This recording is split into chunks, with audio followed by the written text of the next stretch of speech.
Hello students, let's move to the next topic. Last class में हम कुछ बातें कर रहे थे. That was about equilibrium conditions between systems. Equilibrium conditions की हम बात कर रहे थे. कुछ general equilibrium conditions हम discuss कर चुके हैं. तीन conditions थी हमारे पास. One was for isolated system. Other one was for a system which was in contact with the heat reservoir at constant temperature. And the third one was we were discussing a system which was in contact with a heat reservoir at constant temperature and constant pressure. तो जो third condition हमने discuss की थी उसके लिए हमने देखा था कि गिव free energy G should be minimum. G minimum होना चाहिए इन इक्विलिब्रियम कंडीशन. ऐसे सिस्टम्स के लिए जो कि एक हीट रिजर्वायर के कांटेक्ट में है उनके लिए जी गिव free energy should be minimum. और गिव फ्री एनर्जी क्या है इसके लिए आप प्रीवियस आई थिंक 2 या 3 लेक्चर पहले एक वीडियो रहा होगा उसमें हमने गिव फ्री एनर्जी को डिटेल में डिस्कस किया है. You can go and visualize that. आज की क्लास में हम क्लॉसियस क्लैपेरॉन इक्वेशन तक पहुंचने की कोशिश करेंगे. लेट्स सी हम पहुंच पाते हैं या नहीं पहुंच पाते हैं. ऐसे सिस्टम्स के बीच में इक्विलिब्रियम कंडीशंस को डिस्कस कर रहे हैं जिनमें एक से ज़्यादा दो फेसेस हैं, लिक्विड गैस एंड सॉलिड. तो हम ऐसे सिस्टम को कंसीडर कर रहे हैं जिसमें कि दो फेसेस हैं, that can be liquid gas, gas solid और सॉलिड गैस. और ऐसे सिस्टम के लिए देखते हैं क्या क्या कंडीशंस पॉसिबल हैं. सिस्टम कुछ इस तरह का है हमारे पास. once again we are having a system A which is in contact with the system A dash, system A, and the complete system is isolated. पूरा का पूरा सिस्टम जो है वो है आइसोलेटेड. आप थोड़ा सिस्टम को ठीक से डिजाइन कीजिएगा. और ये जब सिस्टम को हमने कहा है system is isolated. I think not visualized to you. Maybe now it is clear to you. I'm sorry today video quality may not be as good as earlier because of some light issues. So this is system A and system A dash. System A ये रहा और system A dash which is constant temperature and pressure. System A dash का temperature और pressure constant है.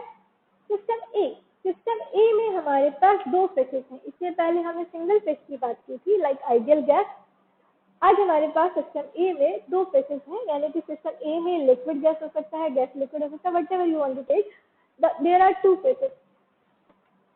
To phases का मतलब क्या हुआ, यहाँ पर दो तरह के आप गैस मॉलिक्यूल्स ले सकते हैं. मैंने प्लांटॉस से बनाए और कुछ ग्लूटॉस से बनाए. आप चाहें तो लिक्विड गैस कर सकते हैं या सॉलिड लिक्विड कर सकते हैं. तो जो दो फेसेस मैंने बनाए, मैंने कहा सिस्टम ए में ही दो फेसेस हैं और उस एक फेस में से किसी एक प्रवस्था के लिए मॉलिक्यूल्स की संख्या है N1. N1 is the number of moles in face 1. किसी एक प्रवस्था की बात हो रही है, एक अवस्था उसकी बात हो रही है. उस प्रवस्था में N1 is the number of moles for phase 1. N2 is number of moles for phase 2.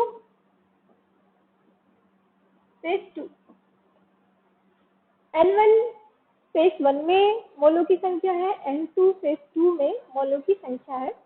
Let's say G1, small G1 is the gives free energy per mole. It is gives free energy per mole for phase 1.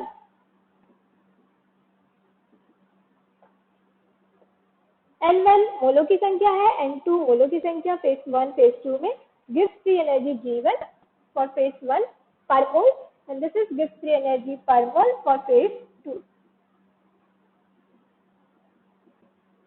ये phase 1 के लिए और ये phase 2 के लिए. Okay, तो चीजें clear है. हम दो फेसेस की बात कर रहे हैं. सिस्टम ए में दो तरह के फेसेस हैं, लिक्विड गैस हो सकता है, सॉलिड गैस हो सकता है, जैसा भी अच्छा है. तो फेज 1 में मोलों की संख्या N1 है. फेज 1 के लिए गिव्स फ्री एनर्जी पर मोल G1 है और G2 गिव्स फ्री एनर्जी है पर मोल फॉर फेज 2. अगर मैथमेटिकली देखा जाए तो सिस्टम ए के लिए टोटल नंबर ऑफ मॉलिक्यूल्स क्या होंगे N. इसको मैं कह सकती हूँ N1 प्लस N2. ना सिस्टम ए के लिए कंप्लीट गिव्स फ्री एनर्जी, अगर G1 गिव्स फ्री एनर्जी पर मोल है तो G1 multiply N1 it will be the gives free energy for for phase 1, G1 will be G1 plus N1. Small G1 multiply N1, this will give me G1 gives free energy for phase 1 and G2 is equal to G2 N2 is gives free energy for phase 2. एक ही system में दो phase है, phase 1 के लिए गिव्स free energy G1 और phase 2 के लिए गिव्स free energy G2. Now complete system यानी कि कंप्लीट सिस्टम है तो सिस्टम ए के लिए गिव्स free energy total gives free energy G will be G1 plus G2 और एक से G1 N1 plus G2 N2. Right? Now one thing I should tell you that this gives free energy per mole is constant and this free energy per mole constant until the temperature and pressure of system A is constant. जब तक system A का pressure और temperature constant है तब तक phase 1 और phase 2 के लिए गिव फ्री एनर्जी पर mole is constant as well as give free energy total give free energy is also constant. यानी कि G1 भी कांस्टेंट है, G2 भी कांस्टेंट है और G भी कांस्टेंट है अगर सिस्टम A का प्रेशर और टेम्परेचर कांस्टेंट है. Okay, so constant temperature or pressure per change in this energy must be 0. So from this equation what we can say delta G should be 0. And what is delta G? Let me check. Then delta G should be यहाँ से it should be N1 delta G1 plus G1 delta N1 G2 delta N2 plus N2 delta G2. But gives free energy G1 and G2 are constant. So अगर G1 और G2 constant है तो delta G1 and delta G2 should be 0. तो अगर ये 0 हो गया है तो now we will get delta G will be G1 delta N1 plus G2 delta N2. ये छोटी सी मैथमेटिक्स है, इस मैथमेटिक्स में हमें नजर आया delta G change in gives free energy हमें मिल गया है और change in gives free energy क्या है that is G1 delta N1 plus G2 डेल्टा N2. यहाँ इस इक्वेशन को देखिए टोटल नंबर ऑफ मॉलिक्यूल्स के लिए here N1 is equal to N1 plus N2, so I can write delta N is equal to delta N1 plus delta N2. Whatever change in number of moles of phase 1 and change in the number of moles of phase 2 must be equal to total change in number of molecules. But क्या delta N कुछ value रखेगा? System ए जिसके लिए हम phase 1 और phase 2 की बात कर रहे हैं इसमें वेरी क्लियर कि हमारे पास लिक्विड के कुछ मॉलिक्यूल्स हैं या सॉलिड के कुछ मॉलिक्यूल्स हैं मतलब लिक्विड के कुछ मॉलिक्यूल्स हैं और गैस के कुछ मॉलिक्यूल्स हैं. क्या सिस्टम ए के टोटल नंबर ऑफ मोल्स में किसी तरह का चेंज आएगा? सिस्टम ए तो फिक्स है ना, सिस्टम ए डैश कांटेक्ट में है बट ये कांटेक्ट डिफ्यूजन जैसा नहीं है. यहाँ पर कोई भी होल नहीं है जिससे कि डिफ्यूजन हो सके. इट कैन इंफ्लेक्ट बट ये इंफ्लेक्शन सिर्फ थर्मल या मैकेनिकल हो सकता है but it can not we are not allowing diffusion. तो जब तक हमने डिफ्यूजन अलाउ नहीं किया है तब तक there is no change in delta N.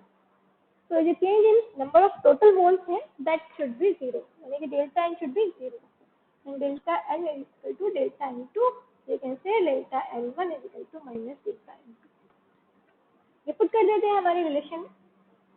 हम change in gives free energy delta G की बात कर रहे हैं इसको पुट कर देते हैं हम लोग. Now delta G is equal to minus G1 plus G2 डेल्टा n2. And remember, what was the equilibrium condition? Equilibrium condition क्या थी? जब सिस्टम A डैश के कांटेक्ट में हो, which is a heat reservoir at constant temperature and pressure, तो equilibrium condition क्या कहती है? This change in this free energy should be 0. तो delta G should be 0. तो अगर delta G 0 हो गया, तो राइट हैंड साइड को देखिए. राइट हैंड साइड में दो पॉसिबिलिटीज हैं. इधर minus G1 plus delta G2 should be 0. या तो ये कंडीशन तब ट्रू हो सकती है जब ये 0 हो या दूसरी delta n2 is equal to 0. Now इसमें delta n2 is not equal to 0. There is always a possibility अगर एक नॉन इक्विलिब्रियम स्टेट में सिस्टम ए को छोड़ा जाए सिस्टम ए में दो तरह के फेसेस हैं, फेसेस लिक्विड गैस हो सकते हैं, सॉलिड गैस हो सकते हैं। फेज 1 और फेज 2 इनकी सर्टेन नंबर ऑफ मोल्स में चेंज ना हो, यानी कि डेल्टा N2 जीरो ना हो, ऐसा पॉसिबल नहीं होगा। यानी there must be some change in the number of moles of phase 2, number of mole of phase 2 and phase 1। so delta N2 cannot be zero। तो अगर delta N2 cannot be zero, तो इस equation को true होने के लिए क्या जरूरी है? दिस शुड बी जीरो, ये इक्वेशन जीरो होनी चाहिए, जिससे कि हमें डेल्टा G जीरो मिल सके। So mathematically, there should be no difficulty. Delta N2 is not equal to 0. If delta N2 is not equal to 0, then this should be 0. So अगर ये 0 है, then what is the condition? G1 is equal to 0. G2. That means अगर system ए, क्या conclusion निकल कर आया, अगर system ए की इक्विलिब्रियम स्टेट की बात की जाए, तो डेल्टा की complete capital G should be 0। और ये 0 तब होगा जब gives free energy per mole for phase 1 is equal to this free energy of phase 2. Remember, we are discussing this whole state condition at a constant temperature and constant pressure. कि constant temperature और pressure कुछ इस तरह के हैं कि ये जो पूरा सिस्टम है, it is an equilibrium state। और इस equilibrium state में क्या है, क्या पॉसिबिलिटी निकल कर आई? G1 must be equal to 0। तो अगर टेम्परेचर और प्रेशर की वैल्यूज कुछ इस तरह की है कि G1 is equal to 0, the phase has this free energy per mole of system A for phase 1 and phase 2 are equal। You think? This is equilibrium condition। यानी कि ये कुछ प्रेशर और टेम्परेचर की कुछ ऐसी वैल्यू पॉसिबल हो सकती है जिस पर कि गिव्स फ्री एनर्जी G1 पर मोल is equal to gives free energy of phase 2। This is on a particular pressure and temperature। कुछ अदर तरह का केस भी हम डिस्कस करने की कोशिश करते हैं। Maybe things are not clear to you। Now we will discuss some different cases और उससे आपको चीजें क्लियर हो जाएंगी। आपने प्रवस्था वक्र या फेस डायग्राम्स के बारे में पढ़ा होगा, सुना होगा। फेस कर्व्स आपने डिस्कस किए होंगे। लाइक वाटर का फेस कर्व की मोस्टली बात की जाती है। फेस कर्व क्या होता है? Face curve is the curve between pressure and temperature. तो प्रेशर और टेम्परेचर के बीच में कर्व है, मैं इसको बना रही हूँ और फिर हम चीज़ों को और थोड़ा क्लियरली डिस्कस करने की कोशिश करते हैं। It will more clear to you. There is a diagram between temperature and pressure और यहाँ मैंने एक कर्व प्लॉट किया होगा। Here is some point A।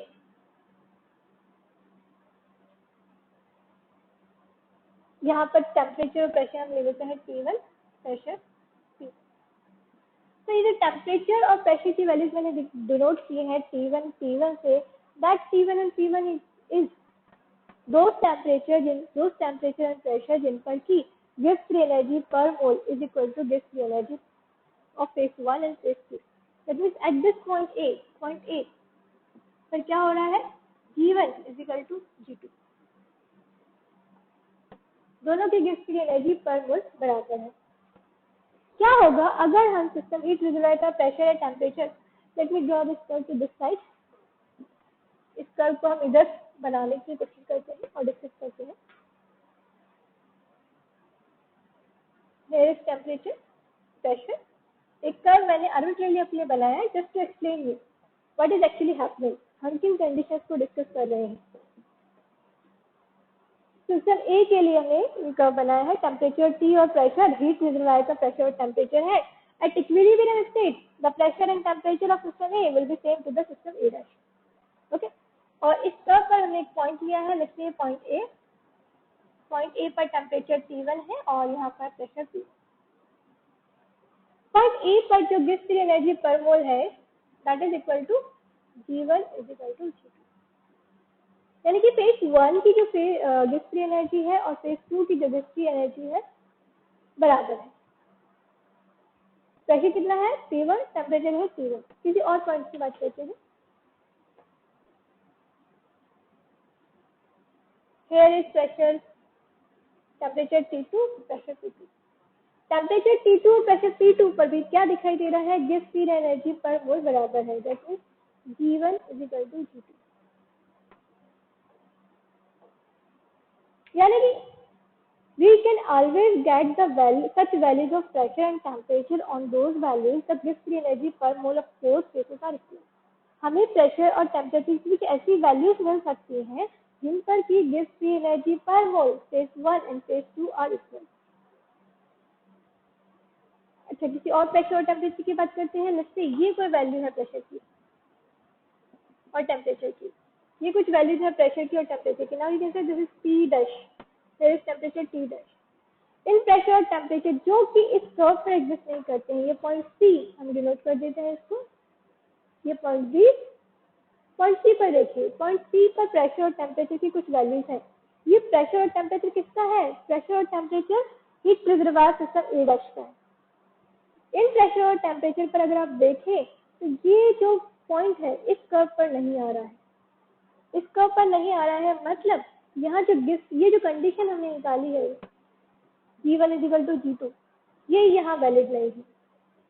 वैसे इस पर्टिकुलर पोर्शन में इन पर्टिकुलर प्रेशर और टेम्परेचर पर G1 is less than G2। In pressure और टेम्परेचर की वैल्यूज पर G1 is less than G2। और अगर मैं कर्व के दूसरे साइड की बात करूं, लेट मी से G2 लेस देन G1।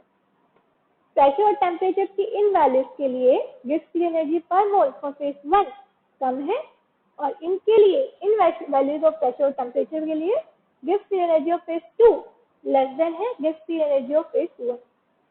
तो अगर मैं यहाँ कहूँ इस कंडीशन में जिन पर प्रेशर और टेम्परेचर की वैल्यूज दी हैं उनके लिए अगर gives free energy G1 G2 से कम है, यानी कि N1 G1 plus N2 G2। Now can you think कि सिस्टम की total gives free energy G minimum होने की कोशिश करती है। तो अगर एक नॉन इक्विलिब्रियम कंडीशन में G1 लेस देन G2 है, प्रेशर और टेम्परेचर की ये वैल्यूज हैं, तो इन कंडीशंस में gives free energy G minimum कब होगी? Can you think about it? अगर G1 G2 से कम है तो गिव्स फ्री G मिनिमम तब होगी जब फेज 2 के सभी मोल्स G1 में कन्वर्ट हो जाए या फेज 1 में कन्वर्ट हो जाए। यानी कि उन प्रेशर और टेम्परेचर की बात की जा रही है जिन पर की gives free energy G1 G2 से कम होती है और उन प्रेशर और टेम्परेचर के लिए क्या होगा? फेज 2 के सभी मोल्स फेज 1 में कन्वर्ट हो जाएंगे। That means now what we will get, capital this n should be equal to n and n2 must be 0। सभी मोल्स क्या हो जाएंगे? n1 में कन्वर्ट हो जाएंगे और total moles small n n1 should be equal to n। So now this free energy G is equal to n G1। Essential है क्योंकि गिव्स फ्री एनर्जी मिनिमम होने की कोशिश कर रही है। क्यों? यहाँ पर प्रेशर और टेम्परेचर अलग है, यहाँ पर प्रेशर और टेम्परेचर अलग है, इस कंडीशन में प्रेशर और टेम्परेचर अलग है। किसके प्रेशर और टेम्परेचर की बात हो रही है? हीट रिजर्वायर की। तो जैसे ही आपने हीट रिजर्वायर का प्रेशर और टेम्परेचर चेंज किया तो गिव्स फ्री एनर्जी पर मोल चेंज हो जाएगी। किसी फेज के लिए कम हो सकती है, किसी फेज के लिए ज्यादा हो सकती है और किसी फेज के लिए दोनों के लिए इक्वल भी हो सकती है। ये प्रेशर और टेम्परेचर की वो वैल्यूज हैं जिनके लिए गिव्स फ्री एनर्जी दोनों के लिए बराबर है। ये प्रेशर टेम्परेचर वो है जिन पर कि किसी एक फेज के लिए गिव्स फ्री एनर्जी कम है। अगर कंडीशन कुछ ऐसी है, प्रेशर और टेम्परेचर की वैल्यूज कुछ इस तरह की है कि गिव्स फ्री एनर्जी फेज 2 के लिए कम है, इस केस में क्या होगा? सारे के सारे moles N1 will convert into N2 and now N2 must be equal to N and now G is equal to N2 G2 और I can say N G2। सारे के सारे मोल्स क्या होंगे? फेज 2 में कन्वर्ट हो जाएंगे। तो अगर आपने हीट रिजर्वायर का प्रेशर और टेम्परेचर चेंज किया just because of the pressure and temperature, हम बता सकते हैं कौन सी फेज एग्जिस्ट करेगी। कुछ प्रेशर टेम्परेचर ऐसे भी हो सकते हैं जिनमें कि दोनों फेजेस को एग्जिस्ट करती हो, कुछ फेज टेम्परेचर ऐसे भी हो सकते हैं जिनमें कि कोई एक फेज एग्जिस्ट करती हो। For the simplest example let's take water and ice. अगर पानी और आप फ्रिज से आइस निकाल कर लेकर आते हैं और इसे रूम टेम्परेचर पर रख देते हैं, can you please tell me कि क्या होगा उस आइस का? वो एक नॉन इक्विलिब्रियम कंडीशन है और उस केस में वो आइस कांटेक्ट में है एक हीट रिजर्वायर के जिसका टेम्परेचर और प्रेशर कितना है? प्रेशर 1 एटमॉस्फेरिक प्रेशर है, temperature about let's say 26 degree centigrade. तो उस केस में वो सिस्टम कांटेक्ट में है, और कांटेक्ट में होने के कारण, I am sorry for the disturbance, तो इस कांटेक्ट के कारण क्या होगा, एक सर्टेन टाइम के बाद क्या होगा, जो इक्विलिब्रियम स्टेट होगी, उस इक्विलिब्रियम स्टेट में सारी की सारी आइस कन्वर्ट हो जाएगी इनटू वाटर। तो जो सॉलिड फेज के जो मॉलिक्यूल्स हैं वो सारे कन्वर्ट हो जाएंगे लिक्विड फेज में। क्यों? क्योंकि उस प्रेशर और टेम्परेचर पर जो गिब्स फ्री एनर्जी पर मोल है लिक्विड स्टेट के लिए कम है then the solid state. Getting my word? Pressure और टेम्परेचर पर डिपेंड करेगा किस फेज की गिब्स फ्री एनर्जी कम है, किस फेज की गिब्स फ्री एनर्जी ज्यादा है। जिस भी फेज की गिब्स फ्री एनर्जी कम है उस फेज में सारे के सारे मॉलिक्यूल्स कन्वर्ट हो जाएंगे। जैसे कि रूम टेम्परेचर और प्रेशर पर सारे के सारे मॉलिक्यूल्स जो सॉलिड स्टेट में थे वो लिक्विड स्टेट में कन्वर्ट हो जाते हैं।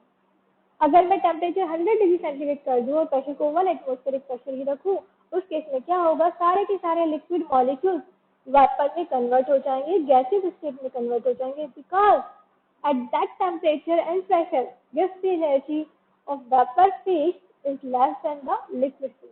वाटर के लिए बात हो रही है। तो उन प्रेशर और टेम्परेचर पर वेपर की जो गिब्स द एनर्जी है पर मोल that is less than the liquid phase. तो सारे के सारे मॉलिक्यूल्स कन्वर्ट होगा इनटू वेपर। अगर हम 0 डिग्री सेंटीग्रेड और 1 एटमॉस्फेरिक प्रेशर पर वाटर को रख देंगे जो कि लिक्विड स्टेट में है, अब क्या होगा, उस टेम्परेचर और प्रेशर पर सॉलिड फेज के लिए गिब्स फ्री एनर्जी मिनिमम है then to the liquid phase. तो सारे के सारे मॉलिक्यूल्स क्या हो जाएंगे, लिक्विड से सॉलिड में कन्वर्ट हो जाएंगे। नाउ इसी फेज पे 0 डिग्री सेंटीग्रेड और 100 डिग्री सेंटीग्रेड पे ही सबसे ज्यादा कंफ्यूजन है, क्योंकि इसी फेज पे क्या होता है, कुछ मॉलिक्यूल्स लिक्विड के भी हो सकते हैं, कुछ मॉलिक्यूल्स सॉलिड के भी हो सकते हैं, कुछ मॉलिक्यूल्स गैसेस स्टेट के भी हो सकते हैं। तो ये जो प्रेशर और टेम्परेचर की कुछ वैल्यूज हैं जिन पर कि दोनों फेसेस को एग्जिस्ट कर सकते हैं। तो basically this line, the locus of all those points on which Gibbs free energy per moles are equal for two phases is a phase curve for any system। किसी सिस्टम के लिए प्रवस्था curve वो curve है जिस पर कि Gibbs free energy दो faces के लिए बराबर होती है। अगर मैं उन सभी बिंदुओं को आपस में मिला दूं, the locus of all point on which Gibbs free energy of two phases are equal is called phase curve। So this is basically what is, it is dividing two phases of a system। एक ही system की दो faces को, प्रवस्थाओं को अलग अलग बता रहा है। इधर एक अलग प्रवस्था एग्जिस्ट करती है, इधर दूसरी प्रवस्था एग्जिस्ट करती है। तो simply this curve is called phase curve. So I hope things are clear to you। Phase curve किस तरह से हम गिब्स फ्री एनर्जी को लेकर समझ सकते हैं। नेक्स्ट क्लास में हम Clausius-Clapeyron इक्वेशन को डिड्यूस करेंगे by using this curve। Okay, students, if you have any query you can ask me in the comment or you can write to me। Thank you so much। Have a nice day। Goodbye।